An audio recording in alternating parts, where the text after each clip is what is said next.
Hey guys, welcome back to another episode of Tarot Talks. We're exploring the Suit of Cups in this video. So the cups are going to deal with emotions, love, creativity. There's a lot of success that you'll see in the Suit of Cups. So let's just jump right in. So we have Venus in Cancer. That is the Two of Cups.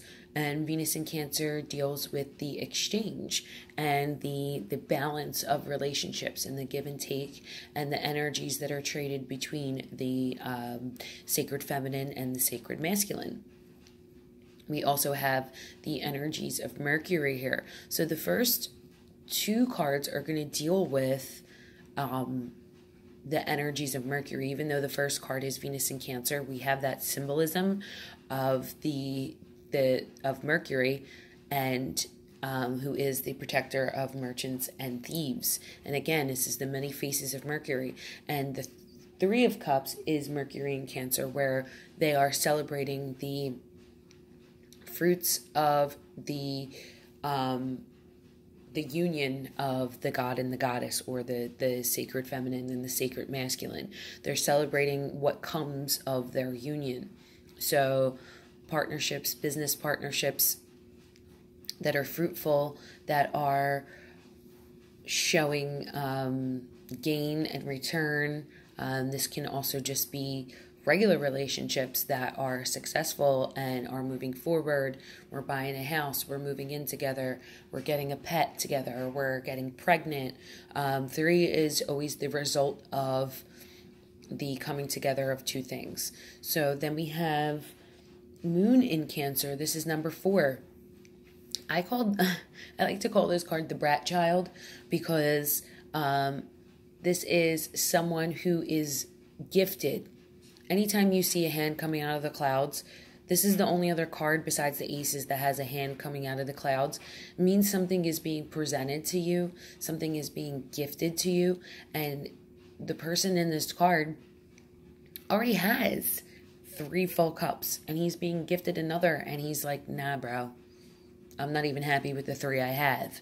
So this talks about complacency and being thankful for what you have, and it's human nature to want more than what we actually have, to not appreciate what we have. So a lot of these cards here are, even though it's the suit of emotions, it's talking about once you receive what you want, appreciating what you have and reflecting and being grateful.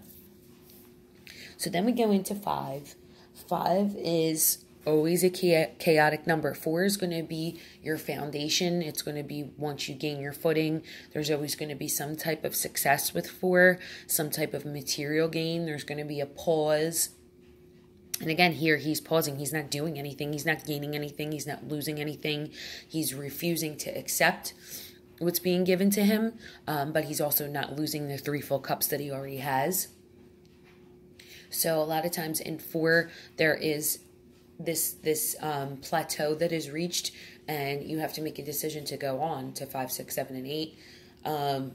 But 5, that's where shit goes down again, and your balance gets thrown off. So with the 5 of Cups, we deal with Moon in Cancer. This is dark emotions. Now, Cancer is always going to deal with emotions. Cancer is your most emotional sign of the zodiac. So we have him kind of sulking over the loss of the 3 cups. And again, the two full cups are behind him. So there's something left of him. There's something left in his soul that's still good and true and honest, but he's not recognizing that. He's only recognizing what he's lost. And with these 3 cards, you can see the darkness coming in. So these 2 have the black cape and then the black actual man. And here you have the shadow and the shadow of the past in the 6 card. The 6 card is always going to deal with the past of some sort. And these are the Scorpio realm, and the Scorpio is always going to deal with the darker side of the self and the shadow. Okay. And the shadow could be sexual desires. It could be emotions that we hold on to from our childhood. A lot of times Scorpio is down deep, so it has to do a lot with the things that have molded us in the past. And it also deals with dark emotions like anger, grief, guilt, all of that. So the 6 is, we see someone handing a full cup of flowers to a child. So for me, I feel like it's very much about healing the inner child. At face value, exoterically, a lot of times this card means you're revisiting the past, or someone from your past may resurface again. So the 6 of Cups always deals with the past in some type of way. But for me, this is the only card that you're going to see a gray figure coming back. And this, for me, is someone in the past that's still lingering around, emotions lingering around this person. But also you have the imagery of giving to a child. So for me, this is very much about healing the shadow and the inner child and the negative things that may have transpired in the past. So now we have 7, the 7 Venus in Scorpio, and this one is very much about having all the riches and things before you, but realizing that that's not enough, that your cup needs to be filled a different way.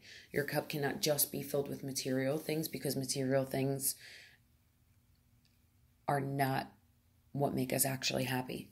That we have to find the things within ourselves and heal those things within ourselves that make us unhappy for us to actually find happiness.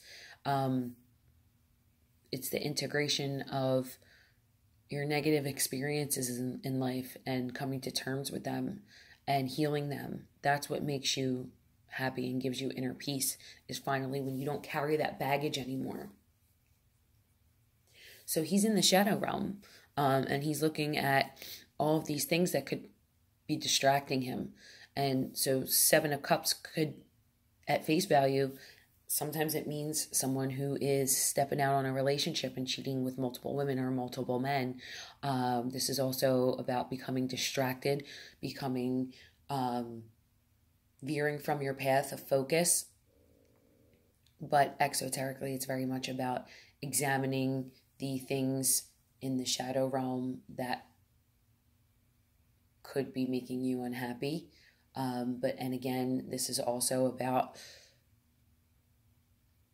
not getting distracted by material things and realizing that the healing process within you of your shadow is what's actually going to give you inner peace and make you okay with any situation you're in, and be able to find the reason and the strength of why you're going through certain things and find the strength to go through them. So when you heal all that baggage that you have emotionally, and you don't have that darkness within you anymore, you pretty much can deal with anything that comes at you in life. And that's what that 7 of Cups is about. Okay, let me just get this card out of here. Okay.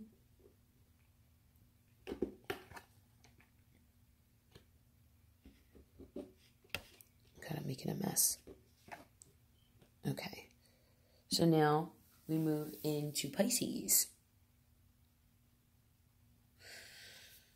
Let me get these together so you guys can get them in frame a little bit better.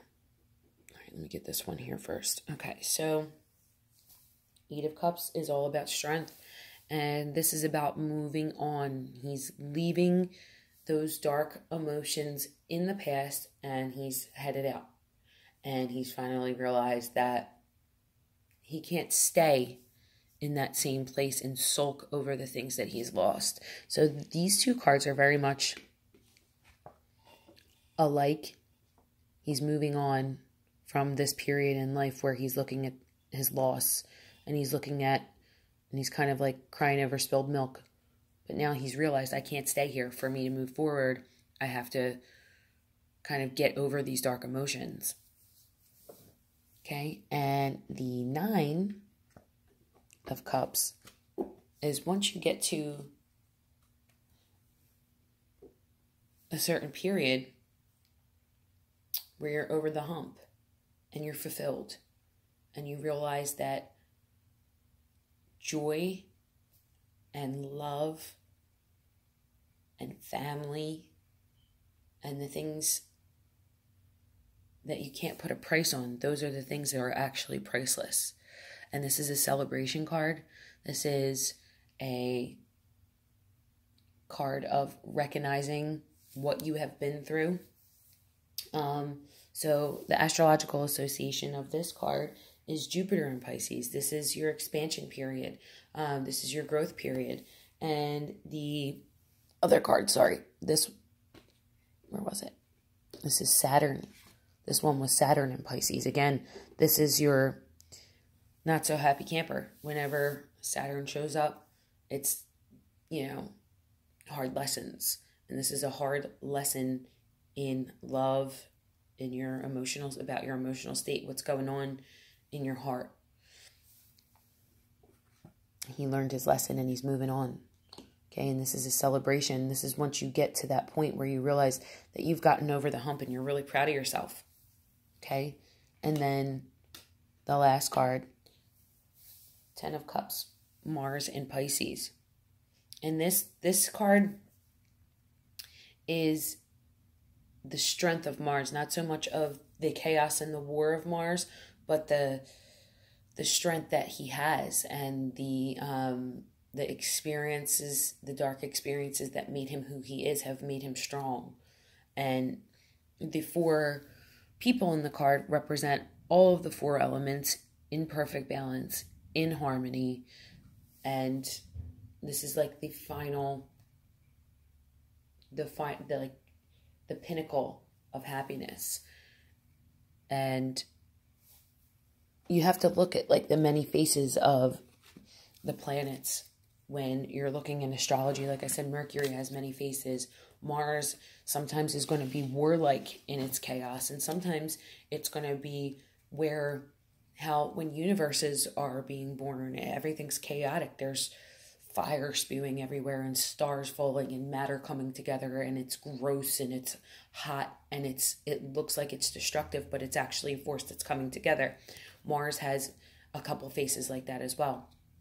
In this card, Mars is talking about emotional strength. So the water signs are all about emotions, but the cards are talking about a lot about success and happiness. But what that actually means is that success and happiness isn't always something that you can hold in your hand. It has to be what you have reconciled with inside yourself.